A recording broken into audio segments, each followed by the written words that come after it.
شايف الخليط ممتاز جدا جدا، جميل بجد. يعني انا ببقى عايزة اكله في المرحلة دي كده.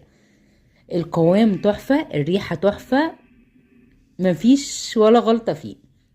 جبت قوالب الكب كيك، عايزة تعمليها في قوالب كب كيك ماشي، الكمية دي تنفع في قالب انجلش كيك صغير، قالب عادي مدور 20، تبقى تحفة وزي الفل.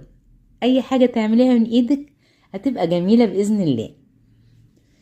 بحط حوالي معلقة ايس كريم، يعني حوالي معلقتين اكل في كل واحدة كب كيك، والكمية دي على قد ال 12 كب كيك بالظبط. وهبدأ اوزعهم، وعلى طول خبطتين حلوين كده.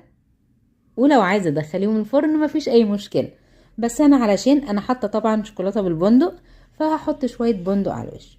بس ولادي كانوا واقفين جنبي